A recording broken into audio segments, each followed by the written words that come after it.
Hello, everybody, and welcome back to What Are You Watching? Wait, is that where the emphasis is? Like, What do you mean? Like, I'm thinking about, like, when I was a teenager and I found the AFI Top 100 list and I started watching, like, Deer Hunter and Taxi Driver, and my mom was like, what are you watching? Oh, as opposed to, like, what are you watching? Yeah, I don't know. I don't know what We need to clarify that. we don't know the Vote. emphasis yet. Tell us in the comments. Yeah, however you want to describe it. Speaking of comments, so Matt and I are picking out some movies and TV shows, but maybe you've got some that you're interested in. We are open to hearing your suggestions about places where you hear echoes of the gospel, or shows or movies that you want to hear some folks think with you about. So comment section, email are great ways to let us know what's on your mind. Just a reminder, Matt Wiggins, Peter Henry, two folks who love sci-fi and fantasy, but also Matt's a World War II buff. There are a variety of media out there that we enjoy and that often get us scratching our heads and thinking a little bit about how it applies to life generally, but also where it maybe touches upon some of our theology, either asking good questions or raising good points. So we're glad you're here with us for what will be about 20 minutes of some conversation, a TV show or a movie. Each one of us picks one of them, and then we kind of take it from there. So today is... Yeah, so today our theme is unlikely partnerships, and we're going to be taking a look. Peter's going to be talking about the show The Mandalorian that recently came out on Disney+. It's a Star Wars show, if you don't know what a Mandalorian is. And I'll be talking about AMC's Justified, which came out about 10 years ago. And there is a strange connection there's a few strange connections that we didn't really think of when we first put these two together. But it's like fine wine and cheese. It's fine wine and cheese. I'm not pointing at him this time. They're like, they complement each other and bring out new things. So we're excited to dive into these. Just so you know, we're going to be talking about these in detail. So we're going to spoil The Mandalorian. We're going to spoil parts of Justified, and you can press pause, come back later after you watched, there's only one season of The Mandalorian, and there's 6 seasons. But, really, with both these shows, you can watch the first episode and get a great feel for what they're about, actually. And if you're watching this 50 years from now, because this is a classic for theological exploration, and if you're wondering why we're outside and why we're sitting a little further apart, this is during the pandemic. We're trying to honor good public health policy, so we appreciate being able to do this outside. Last episode, there was a lawnmower and a leaf blower behind us. Yeah, that was a week ago, 2 weeks ago. Remember that? Yeah, exactly. And when it comes to spoilers, just so you know, I just learned the other day that apparently I watched the first episode of The Mandalorian before Matt did, and apparently I threw out a big spoiler that he wasn't prepared, and thankfully he's forgiven me for that. So actually, I don't know if you know this, but after that happened, I would wake up at 5 o'clock every Friday and watch all the episodes watch the new episode before my family would wake up. In fact, one of those was the day after Thanksgiving when we were in a hotel, and there I was under the covers with my phone and earphones in. That was so I wouldn't spoil it with well, the not just you, okay. But just generally speaking. And before I talk about The Mandalorian, one other thing about our show is we do this in one take. So don't expect this to be polished, don't expect it to be perfect, don't hold us to everything we say specifically and off the cuff, and if we offend anybody or any groups in the making of this, we apologize. So Mandalorian, Star Wars based movie. I started watching Star Wars movies, I'm older than Matt, 1976, taken to a drive-in movie theater to see the original Star Wars, and I've been hooked since. I'm not up on all the canon. I can't tell you what the novels say and the comic books, what's in, what's out of the canon. That's our youngest child, Whittier. I can just tell you that I enjoy every movie. I walk away thankful every time I'm engaged by the Star Wars universe. I don't mind people exploring and tinkering, and The Mandalorian is a further exploration. It's set between the Return of the Jedi, when the second Death Star has exploded, Darth Vader has died, the Empire has died, and the Republic is rising, the New Republic.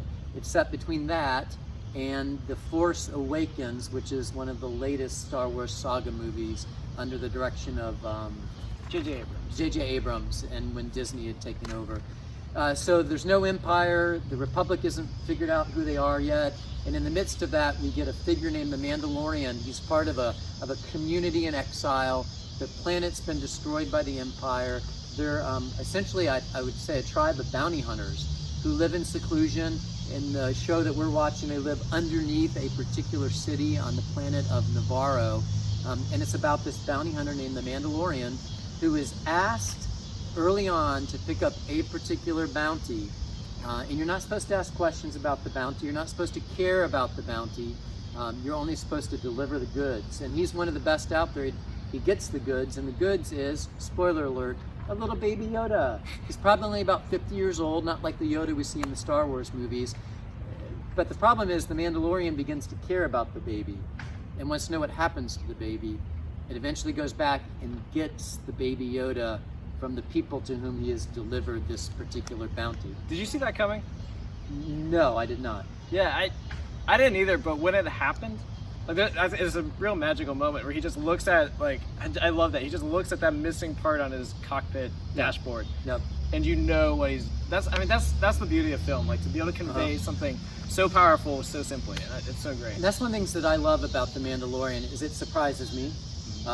And it also gets me connected to these little bits and pieces of the Star Wars world that you don't get to explore in a 2-hour movie.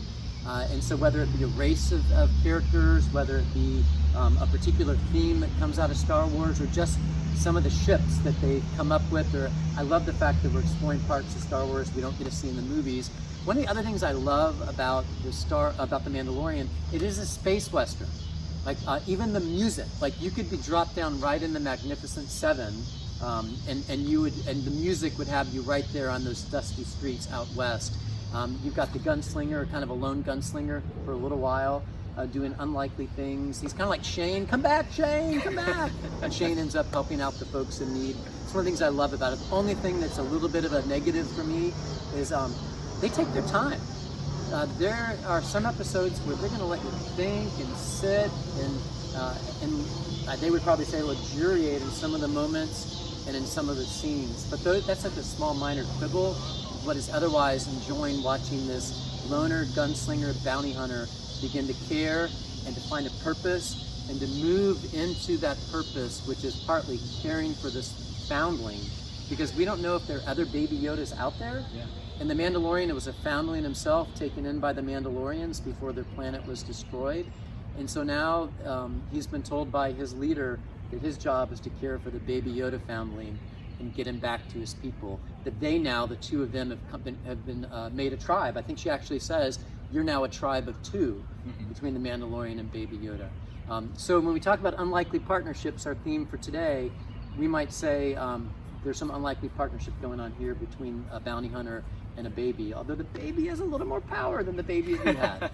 But your unlikely partnership for today, who you talking about? So Justified is a story of a U.S. Marshal named Raylan Givens, and kind of like what we were talking about The Mandalorian, it's a space western. This is a Kentucky backwoods, by their own admission, hillbilly western. It takes place in Harlan County, Kentucky. Like hillbillyology country, right? Yeah, that's exactly it. And actually, this is the second time we're going through this series, and right in the middle of season 3, we're in the middle of the prescription drug epidemic. I mean, that's where that lands. And so Raylan Givens was originally from there. He got out, went to Miami, and ends up back in Kentucky against his wishes. And so he's there kind of under protest, but it's where his father is, his ex-wife, and probably his antagonist. He's Boyd Crowder. He's played by Walton Goggins, and he's just an incredibly fascinating bad guy. He's so good. He's a fascinating bad guy. He's so good. Yeah, he's so good. I've considered being him for Halloween a couple of times actually. This movie is about Raylan and. Wait, how long has it been out? What do you mean you thought about being him for Halloween? Like in the last couple of years. Lisa let you dress up for Halloween? Well, she was going to be Ava. Okay. So who's another character on the show? Okay. Yeah. So we had to play it, but we never followed through. Anyway, so it came out in 2010. Speaking of which, it's on Hulu right now, but you can also buy seasons from iTunes or Google, wherever you want. So if you want to check it out, and even just the first episode is just a great intro. And it's actually the first episode is written by Elmer Leonard, who's a famous American crime writer. And so really the story is about Raylan and kind of his own one-man brand of justice. And it's funny, after we started thinking about this topic about unlikely partnerships, autonomy versus community, I listened to the theme song, and loneliness or being alone is mentioned 3 times in the opening lyrics of the theme song. So it's definitely a theme, because Raylan has the opportunity to work with these other marshals in the office, but he's really working against them, and they really don't like him in a lot of ways. And he's kind of bad at his job because he doesn't really rely on anybody. And he's kind of the embodiment of this idea of the cowboy who's a rugged individualist who doesn't need anybody.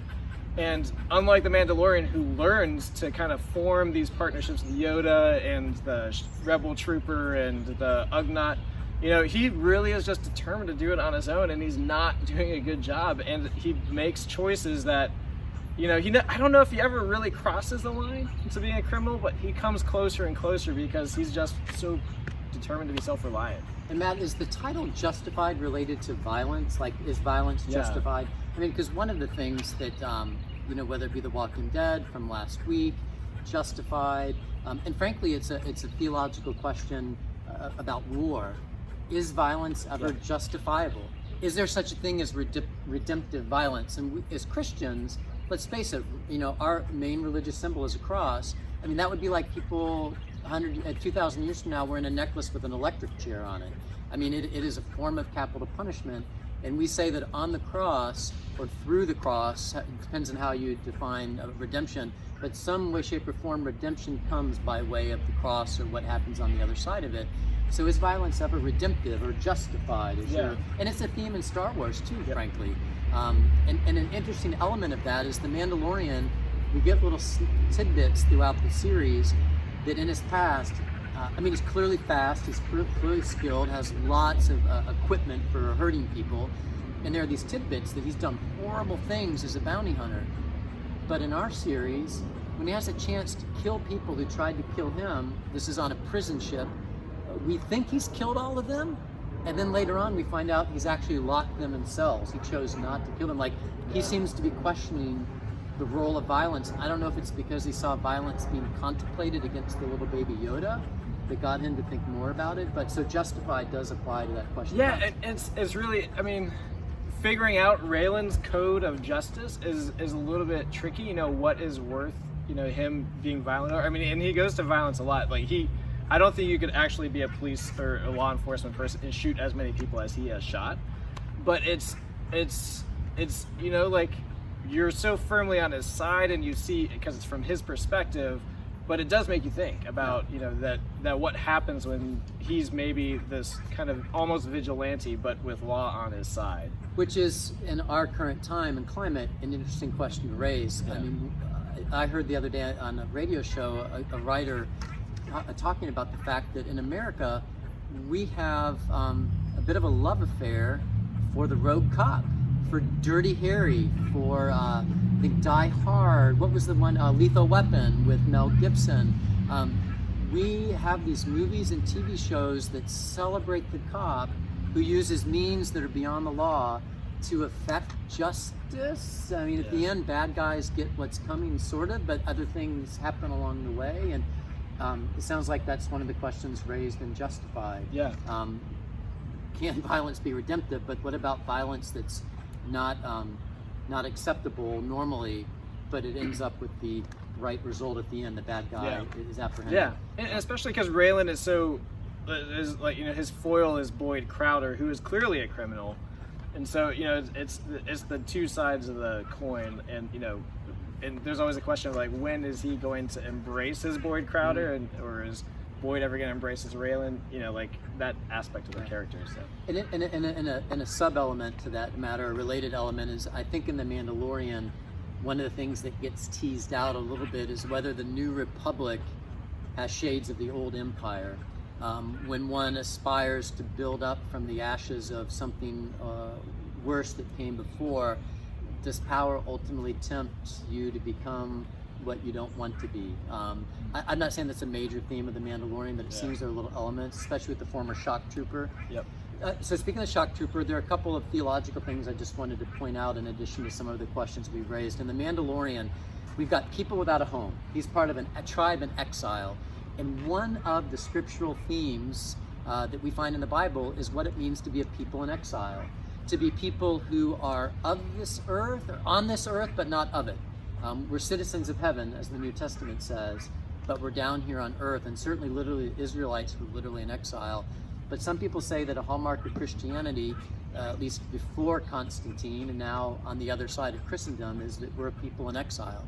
How do we maintain the way, so to speak, or the code, while being folks who aren't in charge and aren't in the majority? And so I think there are questions of what does it mean to be faithful in exile? Also questions about God's ability to use unlikely characters. A bounty hunter begins to turn his back on who he thought he was in order to be awakened to the purpose of protecting life in Baby Yoda. That's an unexpected character, and if there's something we know from Scripture, God often chooses the people that we don't expect to be the instrument of grace and goodness. So whether it be King David, the youngest of those sons of Jesse, who's anointed to be king over Israel, or Jesus, born to an unwed, pregnant teenage mother in a backwater region of a backwater country in the first century, God often uses unlikely people. And I think one of the two other elements that I'll throw out there, number one, Jesus doesn't say, come follow me for a time, and then you're on your own. He pulls people together. Even when he sends them out in groups of two. We're not called to live isolated lives of faith. We're called to come together. And in Scripture, we're told the Spirit pours out the Spirit on all of God's, on all Christians, and that we all have different manifestations of the Spirit for the common good. And sometimes it's these really unlikely partnerships where we find some of the best expressions of a collective good. And the last thing I just want to mention is Jesus does talk about losing your life in order to gain your life. You have to pick up your cross and follow me. And one of the things that's going on in the Mandalorian is losing a lot of his life in order to gain something that he doesn't even fully know what it is yet. He's turned his back on some of the ways the bounty hunter and therefore has lost the guild. He almost lost his own tribe, the Mandalorians. And he's kind of on the run from a lot of different people. And yet in losing all those things, there's something he clearly feels like he's gaining, even if he can't name it yet. So those are a couple of the things that stand out to me about the Mandalorian. How about for you and Justified? Some theology and Scripture? I think Justified, maybe a little bit lighter in theology, but Scripture is always speaking to the power of community. Like one of the places I love is Ecclesiastes chapter 4, where the teacher talks about the idea that a threefold cord is not quickly broken. The idea, and the thing I love that we are stronger together, which is kind of a theme of right now, is we don't have to be uniformly strong. Our strengths can cover somebody else's weaknesses, and their weaknesses can be covered by our strengths. Did I say that the same? You know what I mean. We know what you meant. Yeah. And so looking at Raylan, like he clearly has strengths. He's clearly a skilled person, but he lacks some things. And just wondering, I'm in right now my rewatch halfway through season 3 of 6, and I kind of forget where it goes in the last few seasons. So I'm really excited to watch this series again and see, does he start to learn? Like, does he have kind of an arc? Hold on, we'll say, Matt. There is a deer walking through the parking lot behind Pryor Hall right over here. Wow. I would turn the camera. He just heard us. Can you all see that over there? All right. Sorry, Matt, here we go. No, that's true. I actually, one time before we were leaving for a mission trip, I watched a deer cross at the crosswalk. I knew there were a few more deer around here than in Southeast Michigan, at least right near Detroit, but that, all right, sorry, go on. Yeah, no, that was great. So yeah, just the idea of community. And also, Raylan, he doesn't want to be dependent on anything. But one of the things that Scripture teaches us is that, and this is kind of gets to what you're saying, is like, we have to be dependent on something. And we're dependent on God when we're at our best. Not only are we dependent, but that nobody is, even if they think they're independent, they're not. So Matt and I are also filming not too far away from the 4th of July. There is a myth, and I'm going to deliberately use the word myth. In America, there's the myth of the self-made person. It is a lie. Nobody is self-made. There are people who certainly have expended a lot more effort on their own part than maybe some others, but everyone, did you birth yourself? Did you? No. You are not self-made. From conception to birth to death, nobody is self-made, and Scripture makes that clear in so many ways as well. So I love the fact that show asks the question about can you truly be independent, and what are the follies of trying to be 100% independent? Yeah. All right, so generally speaking, out of 10, what would you give this? Man, I would give this series overall, just in terms of watchability. This is the second time I'm going through it, so that tells you something. Overall, I'd say it's a 9. It's the other thing I didn't mention is even though it's kind of backwoods Kentucky, the dialogue is brilliant. when Raylan and Boyd are like verbally sparring, there's a certain kind of eloquence and poetry to it. So you used the word lyricism the other day. I did. Yeah, it is. It really is. And so I love that. I mean, there's that part of it. It's a great story from part of our country that like we don't get stories from Kentucky. We get stories from Hollywood and New York, and then the middle is kind of a sometimes. So I love that part. As far as like substance, it moves at such a kind of a pace. I don't know if it like is really wanting you to stop and think a whole lot. Like it is kind of an action show, but there is stuff going on because you get to spend so much time with these characters, and they're great characters. I mean, they're not always like, they're not role models, but they're great characters. And then I think theologically, again, maybe there's not a ton going on there, but I think, questions of what is justified, like what are we to do? How do we create our source of ethics? For Raylan, it's based on what he saw in the movie Tombstone for a lot of ways.